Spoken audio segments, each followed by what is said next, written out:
Should start with number 14, privacy, space, loneliness, and touch. All right, as we're talking about boundaries, we move on to this subject. Privacy, the need to maintain balance between need for personal space and the need for interaction with others. So if we need to interact with others, somehow we're going to have to find a way to negotiate and navigate our way between the need for our personal space and the need for interaction with other people. So as you heard talked about in chapel one day, I'm going to be talking about that it was interesting for me to listen to Graham talk about that because it's a subject I teach, so it's always interesting to hear somebody else teach your material. And this is the way I tend to present it on the document 14 there. Space and distance. Public space more than 12 feet from the person, we tend to think of that as public space. If you're walking through a store, you're walking along a sidewalk, if somebody's 12 feet away, you don't necessarily feel like you need to acknowledge them. Sometimes we do. Just depends on the setting. So many different ways to look at this. If you live in an apartment building, which I did for about a year when I was in 1W service, and all the little doors, in this apartment building empty out into a little vestibule, and then you go outside. Well, the people who would come out of their doors and see each other in the vestibule would not talk to each other, would not make eye contact. And why would that be? Now contrast that with if you live on a farm or out in the country and you're driving your tractor or truck down the road and you wave at every neighbor, right? Okay, and they live far away from you. So when people live far away from you, we try to close the distance somehow. When people live too close to us, we try and make a little more distance, okay? So people living in an apartment house, apartment complex, don't know each other's names, don't care, don't want to, because when they are sitting in their house, there's probably a 2x4, 2x6 wall, and then there's a little bit of drywall on each side, and you might be sleeping here and they might be sleeping there. Remember that's how much distance between your head and their head, right? And that's pretty close. And when you walk outside, it's not like you have an acre or 50 acres or 300 acres, right? But there's people right there. And so when people are too close, we tend to make a little more distance. When they're so far away, we tend to try and bring them back together. So talking about space, group visiting space, 8 feet between persons. Maybe think about your living room, the way the furniture is spaced. Think about the public lounge, okay? How far away are you from the person on the other side? So we tend to have a little bit of visiting space. Professional space, between 4 to 8 feet. If you're talking to someone, for example, a physician or a lawyer, they tend to have those big desks. You ever notice how big their desks are? And there's nothing on them, right? So it's not that they need a big desk. It's just to illustrate to you that they have space and you're over there and they're over here, okay? So some of it is just kind of a professional distance. Or maybe if you're talking to a teacher, something of that sort where there's a little more professional distance, you probably maintain some maybe 4 feet distance. Unless you know the teacher well, you probably close that distance a little bit. Personal space, 18 inches to 4 feet. Small group visiting, groups are talking in the hallway or someplace. We tend to get close, all right? But within 18 inches outside or around your body, about 18 inches, we're not typically real comfortable people being in there for a long period of time. Now, as we said yesterday, there are some exceptions. If you're sitting in an airplane seat, right, there's going to be somebody right there, and we sort of put up with that, or on a bus, or in an elevator, or, we have these acceptable violations. If, for example, you're a man and you're going to the dentist and it's a hygienist is a girl, this person's nose is like that close to you, So we tolerate this kind of thing. So we try to understand it. We put up with it. Or if you're a lady and the dentist is a man, and there's this person like pouring right over your face. So we put up with that. We understand it has to be. At the same time, we have ways of maintaining distance even then, don't we? You probably are not staring the dentist in the eye, right? Or the hygienist. You're probably looking at the wallpaper or something. So we're trying to maintain some level of distance. When people, of course, are dating and eventually become, courting and getting toward marriage, they tend to want to close that space. Affection between parents and children, siblings. We give people hugs, brief hugs. Brief hugs are usually acceptable. Shoulder hugs are usually acceptable. And we'll talk a little bit more about that. We have to be careful with that. Some people feel that that's very appropriate, and some people find it very objectionable. So we don't want to get across those lines in inappropriate ways. There are some inappropriate violations, unwelcome or inappropriate physical contact. Somebody touches you inappropriately, can be very, very painful. It doesn't, as long as you're at an age where you can remember this, that memory tends to stay there very painfully. And even when you're too young to remember it, sometimes the feelings will stay there. We have feelings long before we have vocabulary. A child can have a feeling, right? If the child is taken from a parent and maybe you want to hold the child and mom walks away and the child turns and cries. Have you seen this happen? They have feelings about that. Can you explain their feelings? No, they don't have the language, but they still have feelings. And so many times these very early things that happen to us leave us with feelings and we're not always able to explain them. But those can be inappropriate violations that, of course, cause problems. And we did talk about that when we talked about the cycles, okay? The secure attachment cycles, the insecure attachment cycles. A secure attachment cycle means the child can have good feelings long before they could explain why. And so the same thing can be true with negative feelings. So inappropriate physical contact or abuse, inappropriate dress. I was at a prayer meeting a couple of years ago where it was in a Mennonite church, but it was a worldly Mennonite church, and there was a prayer meeting for some people whom I'd grown up with years ago. And I went and sat down, didn't know very many people there, and some girls came and sat down beside me wearing short shorts. Now, that is an inappropriate violation in my space. They don't think that, but for me, that was an inappropriate violation. Why did they have a right to do that at a prayer meeting? This is kind of really bizarre. And as I'm sitting there thinking about the kind of material that I teach and study about and believe, I say, this person didn't realize it, but this person had really crossed a boundary in my life. And so here we have to think about some of these inappropriate situations where you are on one side and the other person is on the other side. And as we said before, there's a boundary on your side, there's a boundary on the other side. So the question is, do you cross this other person's boundary? Well, you should not. Is there ever a time when this person crosses your boundary?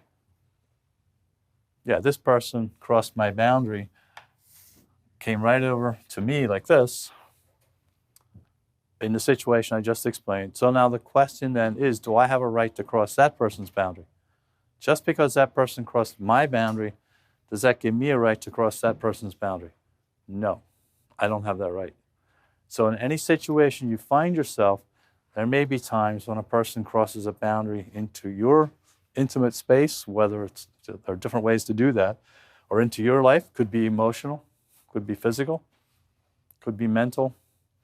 But just because they've done that to you does not give you a right to cross their boundary. That's something very important to understand, especially, getting into counseling and things of that sort, or even working with a friend. Sometimes a person who's really in need or a person who's really struggling will cross a boundary, will do things inappropriately. Maybe they're 15 years old, but emotionally they might only be 12.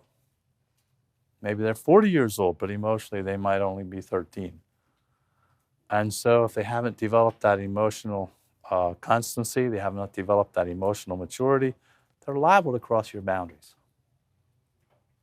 Don't allow that to give you the right to cross their boundaries, because they would probably allow it. But if you do that, that's when problems really start to compound. Particularly if you get into a situation where you're helping people and people really are hurting. Hurting people don't always act very mature. Okay, and so that's why we're talking about privacy, space, loneliness, touch, because these things will happen, And when they happen, a counselor may be counseling, a man might be counseling a lady, and Lois and I were just talking about this recently. And as a school administrator, my I had a great office. My office had a door right in front of my desk that opened, that went right across to the secretary's door, and she could look right into the office. Okay, that was very safe for me. Plus, there were windows on 2 other sides of the office, right? And students could walk by there anytime at all, or teachers.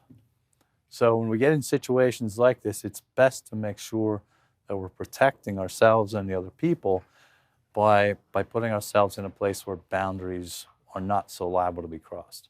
But at the same time, when you're working with hurting people, many times they will. Remember not so long ago, somebody, Lois and I were someplace, and a person just walked in on us where they really should not have. Why? They were hurting, they needed somebody, and they acted at a very much lower age than what they really were. So what do? Do you get upset about it? Do you then cross a boundary into their life? See, that's what we dare not do. Okay, inappropriate violations, unwelcome or inappropriate physical contact. And I always put those 2 words together, unwelcome, because as I said, in the world, you're going to get, what they're going to say is don't allow unwelcome touch. Well, what if it's inappropriate and it's welcome? Is it okay then? No, not from a biblical position, not from a godly standpoint. That is not acceptable. So unwelcome, inappropriate becomes sinful, and we want to make sure that those things do not happen. Inappropriate dress, someone's dressed inappropriately and they're close to you. They really don't have a right to do that, but is that going to happen? That's going to happen. So when it happens, does it give you the right to enter into their world in a wrong way? No. I have to make sure of that. What about breathy music? Music teacher talked about this, didn't he? Yeah, well, if you can hear somebody breathe, they're pretty close. And yet some of this breathy music, you know what I'm talking about? Breathy music, okay. I don't know the real technical term for it, but if you can hear somebody breathing a little too close, and I'm listening to music like that, I don't typically play it myself, or somebody else is playing it, I get in a situation, what I'm feeling is that's a little too close. That's inappropriate. What about turf? What about, this is my area. It's really important that we have that. I think we may have talked about this before, that, riding with your siblings on the vehicle seat, right?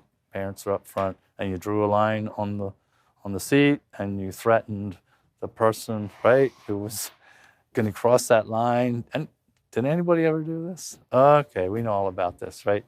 So why is it that it's so important that we have our space? It really is. Even little children do that. I remember spending some time at a rescue mission during the winter time, and like this kind of weather, rescue missions get really full. And they've got bedrolls all over the floor. You've got to walk Indian style to get between the bedrolls in the men's dorm. They've got them on the floor.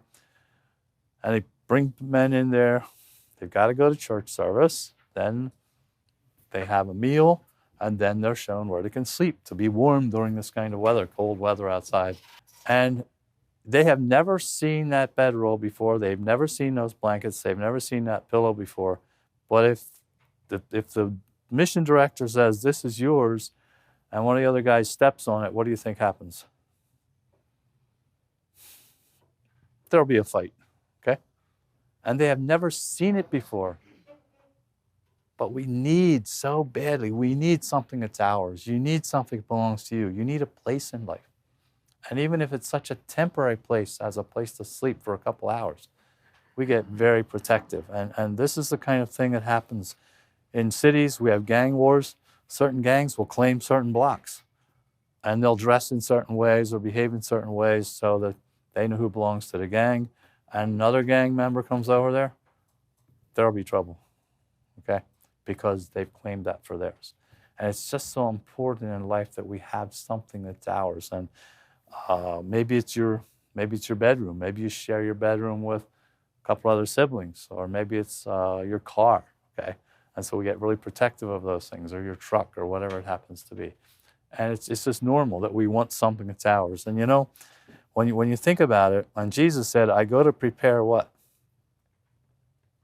a place. That's a fantastically important statement, that Jesus is going to prepare a place. We need a place. We desperately need a place. And Jesus said, I'm going to do that for you. I'm doing it right now. Okay? So even people who don't have a place on this earth, if they're following God, they have a place. Okay? And it's important that we offer people a place in life. And we offer it in a healthy way, in a way that's conducive to healing. Just so very, very important. We already did talk about the difference between neighbors in a farming community and neighbors in an apartment house where we're trying to maintain identity. Physical contact. Physical contact is an important component of attachment and bonding, particularly between children and parents. I mean, we've all held a baby and just like cuddled them close, didn't we? That's a wonderful feeling for them and for you, as a parent, as a grandparent. It's just so special. My wife went home today to be with children a little bit and grandchildren. And it's just really important to have that component. But we have to be careful that we keep it very appropriate. Never do things that are sexual, never do things that are inappropriate, things that are harmful. Do things that are playful, things that are useful. Be so careful when you do that. Physical contact is important between fathers and daughters at an early age. This is something that I bump into quite often. Fathers and daughters not connected. And it really needs to happen at a very young, very early age. When a little girl's 3 and 5 and 7 and 9, she should be able to just go run and jump on her daddy's lap and give him a hug. And he treats her with complete respect. And there's a bond that develops between a daughter and a father. And it's really important that happens. It illustrates to the girls that men are strong, they're defenders, and they can be trusted. When they get into other kinds of relationships, it proves something different. And then later on in life, they really struggle to make the relationship that would have to be made between themselves and a husband. And the bonding needs to happen before sexuality becomes a factor in the girl's mind. Once the girl becomes 12, 14, all of a sudden, there's another factor there. And so many times, fathers will withdraw at that time. And that's the time they should get close. I spend some time teaching and trying to illustrate this one. And then the girls wonder, well, why is Dad kind of withdrawing? And many times the fathers do this out of an attempt to make sure that they're not doing something inappropriate. They don't want to do something wrong, many times. And so they think, well, she's not a little girl anymore. She's a young lady now. So, I want to be careful how I treat her. And we need to do that. I've had 3 daughters and granddaughters, and so I try to treat them with absolute respect, absolute care, but at the same time, enough physical contact that's appropriate so they know that there are men who are strong, men who are godly, men who are safe, and they learn to make a bond with a godly man so that someday they can transfer that bond to a husband. Okay? It's very important that this happens. Contact must be completely pure, free from any inappropriate touching. This will allow her to make a healthy friendship with a future husband someday. And if this has not happened, many people, it doesn't happen with the girls. If it doesn't, you can still make a godly relationship with a husband. It's not that's not available anymore. It's just that many times that transition is a little more difficult. And so it may not be that your father's been very close to you, but there may be an uncle or a brother who can fill in for that, a close relationship between an uncle or a brother or somebody who's safe, somebody who's a godly man. Very, very important that we do that. Physical contact's important between fathers and sons. I hug my daughters and kiss my daughters. I hug my sons and kiss my sons and my grandchildren. And I understand some families are not huggy like that. And it's okay if you're not. I'm not telling you how to run your family. But, this is the way we do. It's all appropriate. There's never any hint of anything wrong. Okay, it's just part of what it means to be part of our family. So to give my sons a hug, it illustrates that men can show emotion and bonding in physical ways. As it also illustrates getting ahead of my story here a little bit. It also illustrates that not all physical contact needs to be aggressive or sexual. Now, men are a little bit reluctant to hug each other, but did you ever see two men wrestling? They get pretty close, don't they? Yeah. So we allow ourselves to break the rules in some of these situations. And when two guys are wrestling, there's some pretty intimate contact there. And yet they're just totally okay with it, right? Because it's in the context of aggression. And men are okay in the context of aggression. In the context of affection, we get a little scared, okay? And we should, because we don't want that affection to go the wrong direction. But at the same time, we don't want to eliminate, I'm talking to the men now, we don't want to eliminate that from our lives because it's part of the affection that God's put in us, okay? So we want to be careful as men that we're not just thinking in terms of physical contact as either aggressive or else maybe with ladies, we may be thinking in terms of sexual contact. These are both wrong, okay? Outside of the marriage bond, that sexual contact should never happen, should not even be a hint of it. We should keep it out of our minds, okay?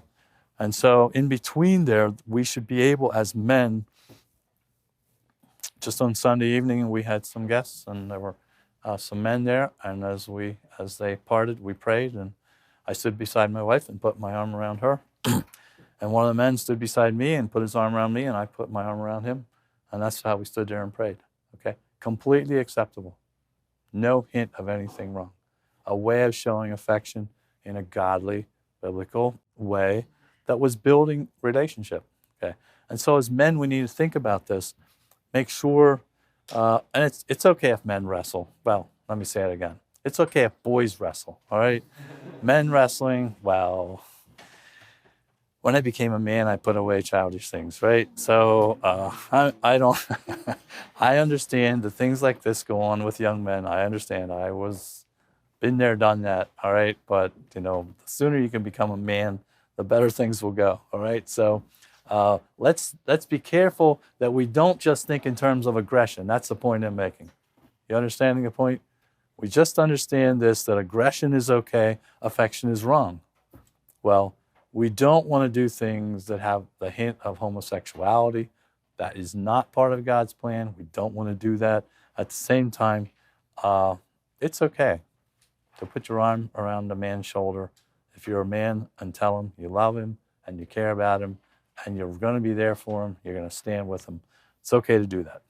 Other godly father figures, uncles, grandfathers, brothers can fill in for unavailable fathers. Sometimes fathers die. What then? Or maybe you get a father who's a long-distance truck driver and you only see him once a week or every other week. We get some of those situations. My grandfather was my father in terms of spending time and teaching me. Now, of course, my father and my mother were the family, but we lived in a big double house, a big double farmhouse. My father went away to work every day, left early, came home late. Sometimes I did not see him for a week at a time.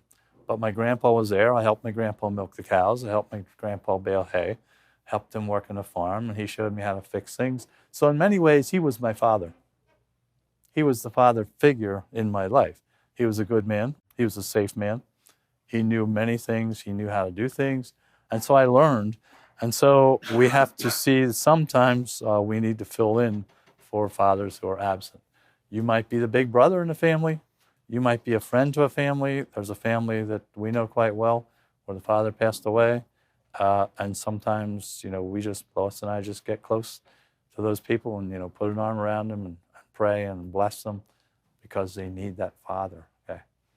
There's a young lady who's now married with family, and her father and I grew up together, and he left their family when she was only 3. She has no memory of him. And so in a way to try and bless her, I sort of jumped in to become her father. And so when I see her, I talk to her. We just spend a little bit of time talking. It's kind of a fatherly figure. Father's Day, she sends me a card, okay? There's no relation there in terms of, You know, she's not my sister or my aunt or my niece or anything, not related at all, but a person I've kind of adopted as a daughter because her father left. And a couple of years ago, her father passed away, even though he had not been part of the family, but I'm trying to fill that role. So it's okay to do those kinds of things. Keep it healthy, keep it safe, keep it honest, keep it above board. Make sure you're living a life of integrity. God is the Father of us all and won't fail us, even if all human relationships fail. So let's remember, if there's not a father in your life, there's not a father figure in your life, God is the Father of all of us. And He's the only Father who won't fail you. I'm a human being. I will fail you at some point. God will not. Some families and cultures do not allow for physical expressions of affection. I understand that. You might be from a family or a culture that you just don't have that.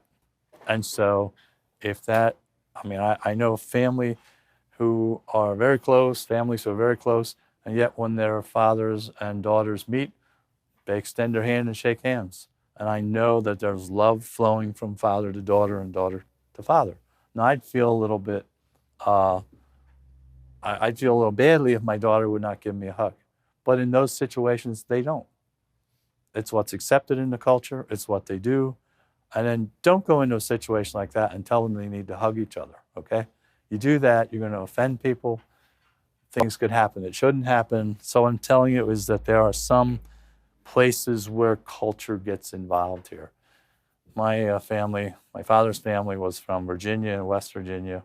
And you know how the people in the South are? I don't know how many Southerners here, but the people in the South from our family, they just smooch everybody, So as a little boy, I knew when we went to visit my aunts and uncles, I'd watch my dad kiss my aunts and my mom kiss my uncles.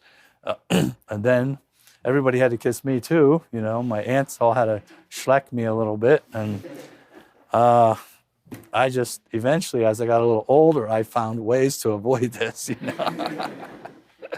But what I'm telling you, it can be completely acceptable in some cultures.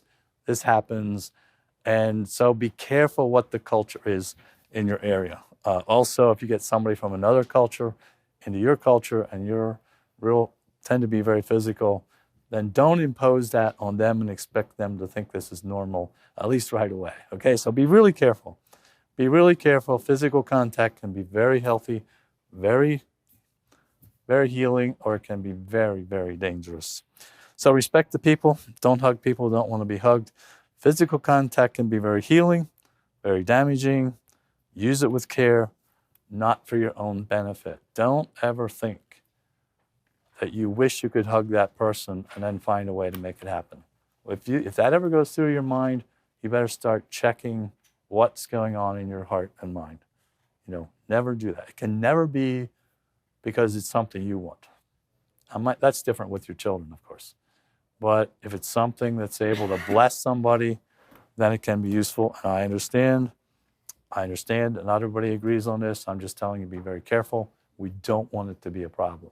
And once again, if somebody crosses your line, that does not give you a reason or a right to cross their line. And especially if you get into working with people, the counseling, and you're working with them, and all of a sudden they have this expression towards you and they cross a line toward you, stay there. Don't respond. Do not do this. Do not go back and cross their boundary. If you do, you're sending a very wrong message. So I want to be really careful we don't do that. All right, the next page is physical contact between unmarried and unrelated persons. Physical contact is something that can cloud thinking. One thing for sure, it should not precede the development of a relationship in other areas. It should follow, not lead in the relationship. Some people can handle some physical contact without causing problems, and others cannot. And I realize some of you are thinking, well, this is wrong, and I understand that. I'm not trying to offend anybody. I'm just saying cultures are different, and we need to sometimes respect the difference in the cultures also. I made lines for myself in dating that I would not cross. I avoided improper contact with girls. That was a blessing to me and a blessing to them. And those lines may not be exactly the same for every person. I never really voiced those boundary lines. I never said, well, now here's something I'm not going to do. But these were things that existed in my mind, and those things are what determined my behavior. One important factor to me is that I, as a man, was in charge. And I still assume responsibility for relationships today.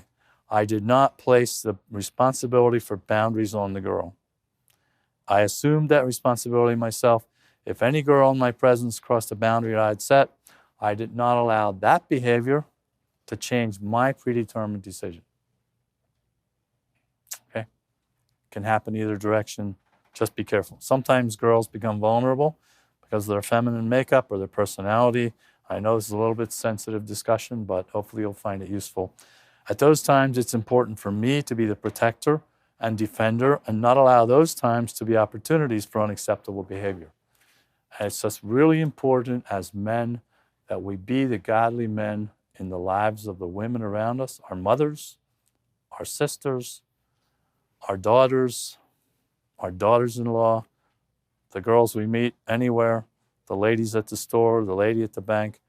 If you're a man, you're a godly man, you're going to do what's right. And if one of them starts flirting with you or making eyes at you or whatever, they've crossed a boundary into your life. Are you going to allow that to be an opportunity to cross the boundary into their life? No, we're not going to do that. Okay, even if they cross, we're not going to do that.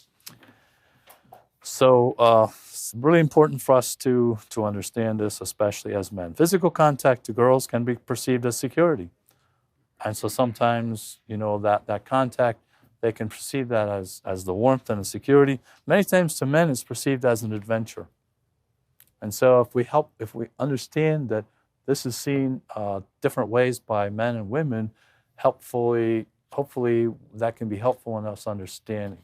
So hopefully this is not true in your situation, but sometimes it can be that some young men might think, well, I'd really like to give this young lady a hug or hold her hand or something of that sort. But if you have a boundary as a young lady and the boundary's set, then make sure, that you assume your responsibility, that boundary stays there too. Seems to be true for most people, and we have to make sure that as men especially, that we don't think of it being something of an adventure to be able to hold a girl's hand or put an arm around her shoulder or something of that sort. Today, there's something called hands-off dating, right? Back in the 50s and 60s, we never heard of anything of that sort. And we will talk about dating sometime later on. I'm not going to get into that here. But I can tell you that the dating in those days was different than it is today. There were some better parts of it. There's some more dangerous parts of it. Both Lois and I, in our teenage years and 20s, we had our own standards by which we lived, and we did not compromise on those standards. Some people did. So whether you're dating in the 1950s and 60s or you're dating in the 2000s, the whole thing is going to be up to your standards. No matter if you're calling it hands-off or what you're calling it casual dating or whatever. Those words only have so much meaning. And today, when I hear people talk about hands-off dating, and both of my sons said that's what they wanted to do, I said, bless you, I'm with you. Both of my sons dated hands-off dating. Absolutely fine with that, not a problem. However, when people say they're going to do hands-off dating, and then they're watching Hollywood movies, or maybe they're getting involved in pornography, sorry, I don't buy that. Okay? Young people getting together, young men, young ladies, hands-off dating, but now they're going to watch a Hollywood movie tonight and do this on a regular basis. Do you know this is happening? You know it's happening. Your parents might not know it's happening. People my age might not know it's happening, but it's happening. I'm sorry, I don't buy that, okay? If you want to live a life of integrity, you live a life of integrity all the way through. Dating, social media, entertainment, absolutely across the board, okay? That's the only way I'm going to honor that. So let's think about it. Let's not have the hands-off dating that allows us then to go out and do things that are wrong other places. Pornography, of course, presents a different picture. Women are presented as primarily sexual creatures. This is so sad and so damaging and so harmful and so sick. The reason for this is that men write the pornography. They write it for men from a man's perspective. This is one of the reasons why it's so harmful, because it creates a perception that's not real and it's not natural. Don't I know there are some bad ladies out there? I know that. I know there's women get involved in pornography, obviously. But I'm convinced it's because they've been conditioned by the wrong influences from men. Otherwise, I don't think in most cases they'd be doing this. I really don't think so. And we'll talk about this a little bit later. But I really am quite convinced that because of my studies, when the President's Commission on Pornography in the 1980s was making the news, and religious leaders from evangelicalism, Protestant churches, were getting involved in trying to help the country find its way through this mess, which, by the way, didn't fix anything, and now it's 1,000 times worse than it was then. But much of this was in the news and in the evangelical news, and I was reading it. I did not participate in any of observing the materials at all, never. But I was reading what was happening, and I can tell you what gripped me the most. When they had ladies who were involved in pornography and prostitution write their life story, or maybe they had a video of them giving their testimony, you will cry. If you have a heart and you hear that, you will cry. I did. To know that those girls who are doing this have been abused, they've been hurt, and now they've found their way into an industry that makes money. I woke up this morning in 2014 to an email. A young man is asking for help to find out how to get some girls out of prostitution. Okay? So I've been involved in dealing with this subject this morning already, and it's only 8:15 now. Okay? The situation is so harmful, so damaging. And as I said, if you ever get to hear the stories or get to hear these ladies talk, it will break your heart. If you have a heart at all, your heart will be broken, whether you're a man or a woman. And when you see that pain, and you can then not look at pornography without seeing pain, without feeling pain, it's not pretty. It's not pretty. So hopefully we'll get back to the subject sometime later, but right now, enough said on that. It's impressive to observe the reaction of troubled girls when they experience the presence and influence of godly men. It reminds me of Jesus meeting the woman at the well, and by the way, that's where we're going in our studies next. She had never met a man like this before. He respected her, and her life was changed. When you find troubled ladies and troubled girls, and they meet godly men, and those men stand there like Jesus did, it changes their mind. It changes their minds, changes their lives, changes their thinking. It is just absolutely wonderful. It's rare, but it's still happening. Godly men are still respecting women, and women are responding in godly ways. And that's what God's calling us to. In all this discussion of boundaries and all this discussion of physical contact, the absolute critical factor here is that we are respecting and loving each other. We're not doing anything inappropriate, and that we are honoring, we're respecting. Remember what boundaries are for? To honor and respect you, to honor and respect the other person. So my question as I was reading this and studying it over the years, did the woman at the well ever meet a man like Jesus? Well, I don't think she ever did, not until she met this man.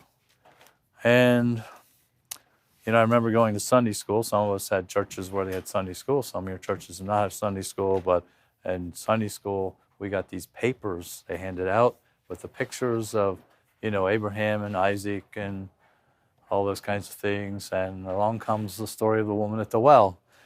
And the story of the woman at the well has this very nice lady on it with this sort of dressed like the Virgin Mary, and she's got this sort of veil over her head and a long gown and robe and so on. And I just assumed that was what the woman at the well looked like because that was the image I got as a boy. But then as I got older and thinking about the woman at the well and the way she lived, most of the women I've encountered who lived like that didn't look like the Virgin Mary. So I don't really know what she looked like, and I don't know how she behaved, but I do know she and Jesus had an encounter. And so when you look at the story in the Bible, and then we'll take a look at the notes that I've made of it, notice that as she is coming to the well, there's a man there. His name is Jesus, and she talks to him, and he talks to her, rather. He talks to her first in verse 7 of John 4. There comes a woman of Samaria to draw water. Jesus saith unto her, give me to drink. Jesus crossed the lady's boundary. Okay? And she makes a point of it. She says, how is it that you, being a Jew, ask a drink of me, which am a woman of Samaria? So he crossed the Jew-Gentile boundary. He crossed the male-female boundary. He crossed the geographic boundary. And because the Jews have no dealings with the Samaritans. So is it okay to cross people's boundaries? Sometimes we do. But let's notice that when he crossed those boundaries, and sometimes working with people, I will cross somebody's boundary to get their attention, but I will quickly retreat back again. If they just don't listen, sometimes I'll ask some real hard questions, which may kind of cross their boundary a little bit. I'll quickly retreat back again, give them space, give them time to think, give them time to process, and that's what Jesus does. And he starts talking with her in gentle terms, and he starts offering her something spiritual. Okay? Jesus answered and said unto her, if thou knowest the gift of God, and who it is that saith to thee, give me to drink, thou would have asked of him, and he would have given thee living water. Now, the first word that the lady uses to talk about Jesus is, you're a Jew. Okay? But the next time, notice the progression. You can circle these in your Bible or take a look. First of all, she calls him a Jew. But when you get to verse 11, what does she call him there? Sir. Sir. Oh, what's happening? Do you think in any way he's behaving inappropriately? He's crossed a couple boundaries, right? But he quickly talks in spiritual terms about what he has to offer her, and her evaluation of him is going up. The question I'm asking you here, did she ever meet a man like this man? Did this lady know about men? She had a couple husbands, right? Now she has one who isn't her husband. Those kind of ladies typically know a lot about men. Okay? They can see right through the men. Here she meets a man, and this man is asking something of her. Give me a drink. She's used to men asking her things, wanting things from her. But this man is different. And the woman says, sir. So if you follow in the notes there, verse 11, sir, you also look in verses 15 and 19. I'm not going to teach this. I'm not going to be looking at every verse in the chapter here. But in 15, again she calls him sir. And in verse 19, again she calls him sir. And when you get to 29, she says, when she goes back to her village, she says, this must be the Christ. Is not this the Christ? I mean, just think of what he did and what he said and who he is.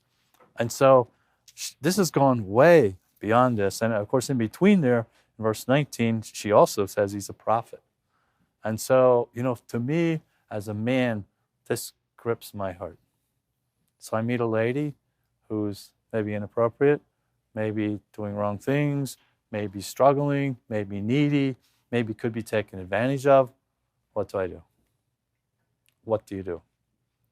Jesus is telling us what to do. Not only telling us, he's showing us what to do. So the dialogue they have together is he asks for a drink. The woman says, well, we have no dealings with you. Jesus says, well, but I have the gift of God, which is living water. I have something to offer you, something you don't have. Jesus communicates in a way that's designed to encourage proper questions and responses. He does not communicate in ways that will encourage improper behavior. He doesn't do that. And she says, well, the well's pretty deep.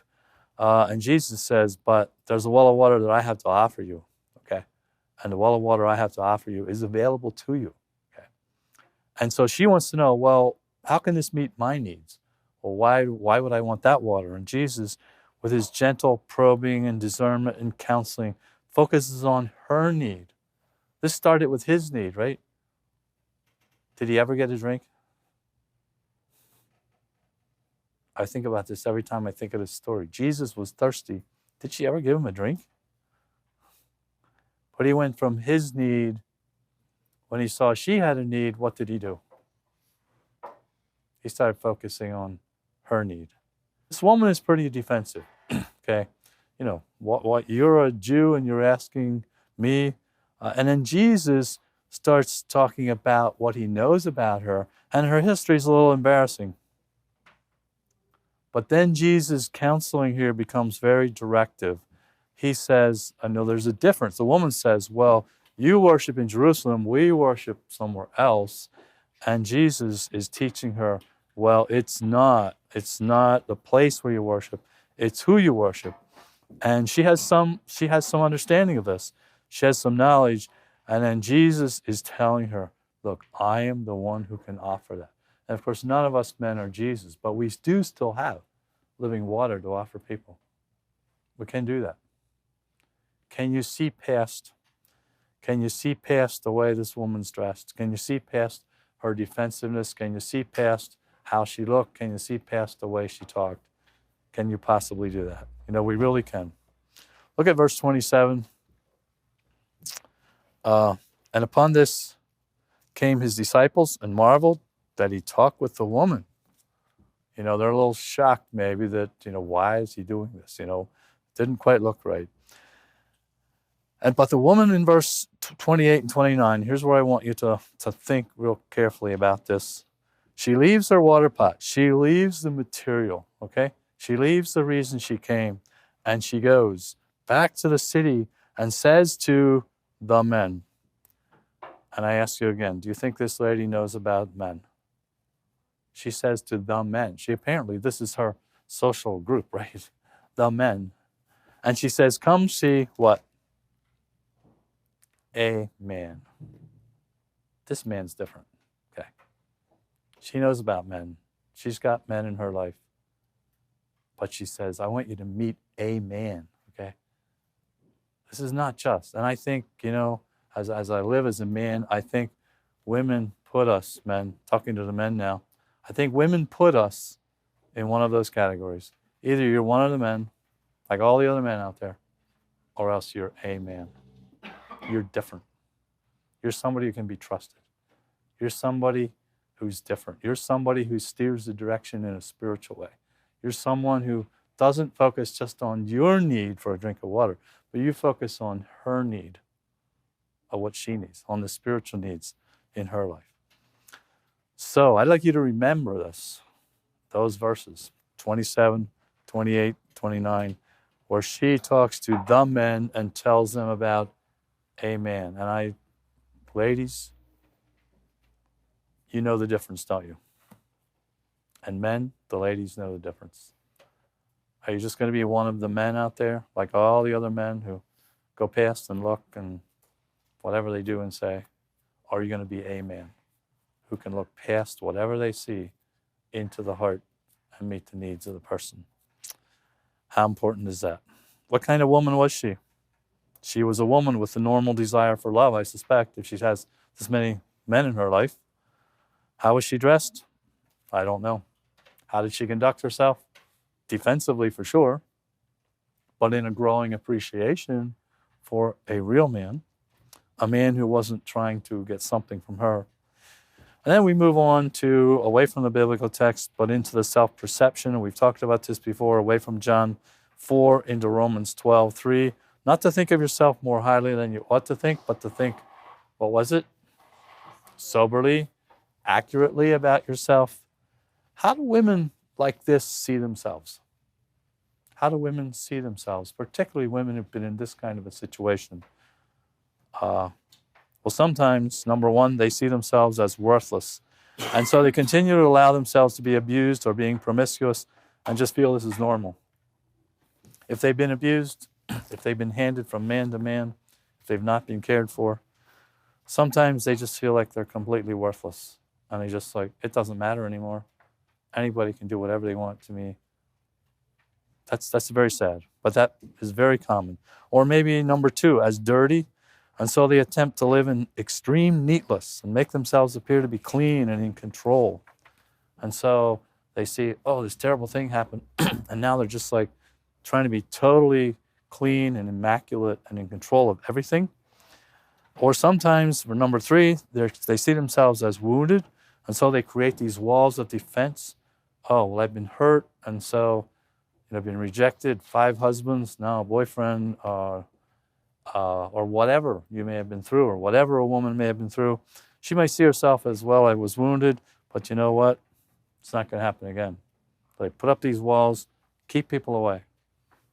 Absolutely tight, not boundaries, but walls. Nobody's going to touch me again. Or number 4, as healed and healing, and are able to accept real love from a strong man who treats them with dignity and respect. If a man comes along who's absolutely a man of respect, absolutely a man of dignity, that she has enough healing and health in her life that she's able to say, this is not one of the men. This is a man. And she's willing to open her heart and her life gradually, slowly, to understanding that she can be treated with respect. And if this godly man is a man who is a man, truly a man of God, as Jesus was, and her assessment of him starts going up. He was a Jew, then he was Sir a few times, then he was a prophet, then he was Christ. No man you meet on this earth will be Christ, okay? Don't expect that. We can't live up to that, ladies. We can't do that. But we can live like Christ, and we can be men whom you can respect. On the next page, can women be feminine without men reacting inappropriately? We're still talking about boundaries generally. Now we're talking about the way Jesus treated the woman at the well. Can women be feminine without men reacting inappropriately? Men often mistake and misread femininity as an invitation to improper behavior. Men, don't do that. Allow the girls to be girls. When we don't do that, when we don't allow them to be the feminine people they are, and then we react inappropriately, we're not being the masculine people we need to be.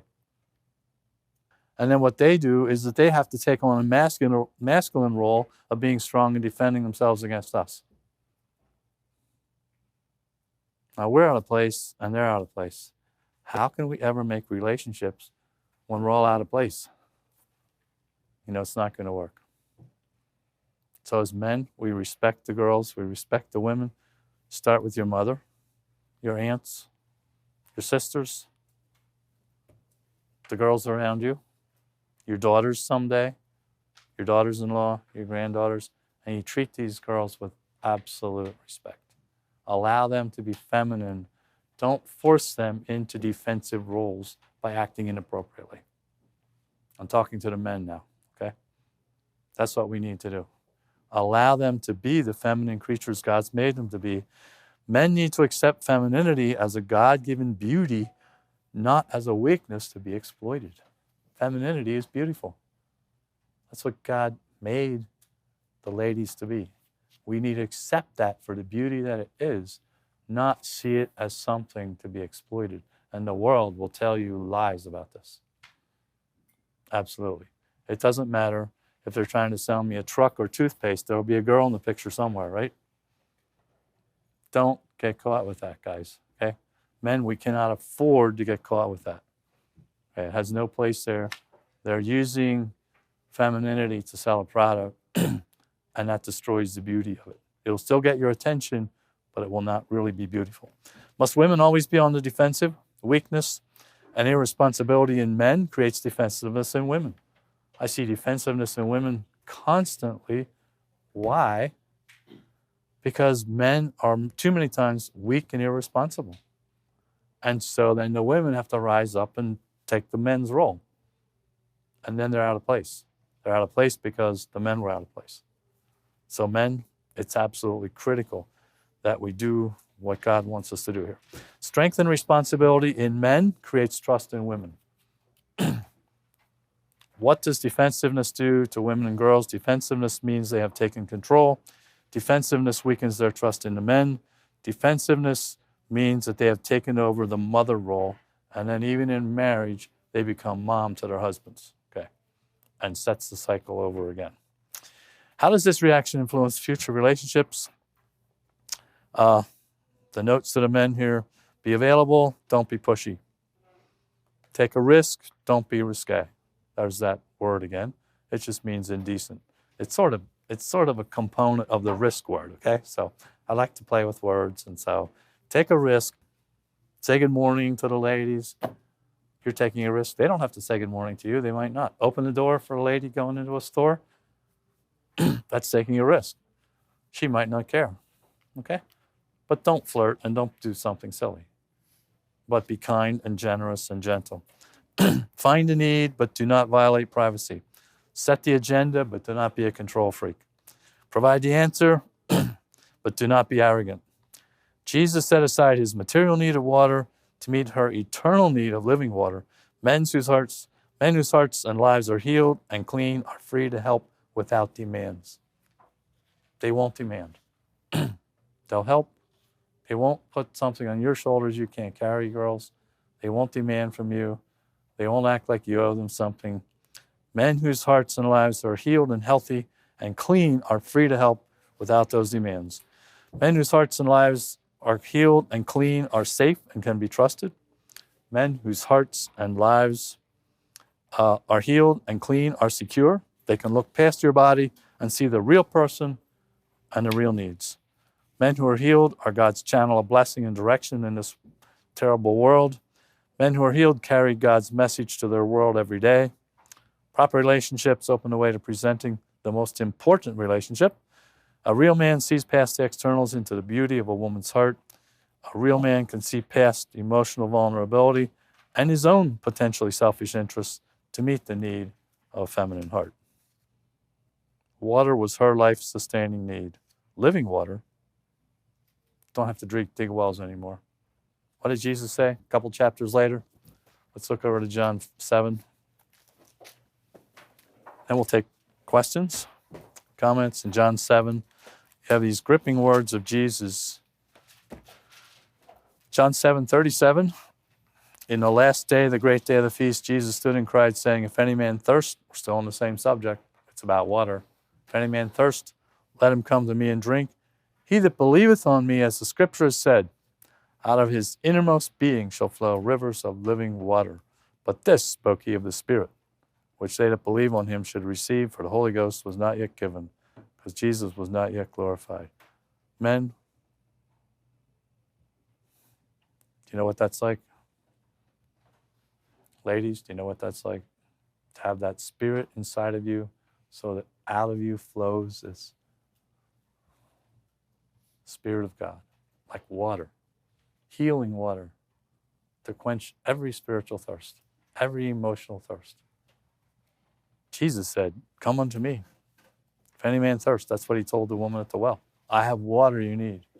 He's telling us that today.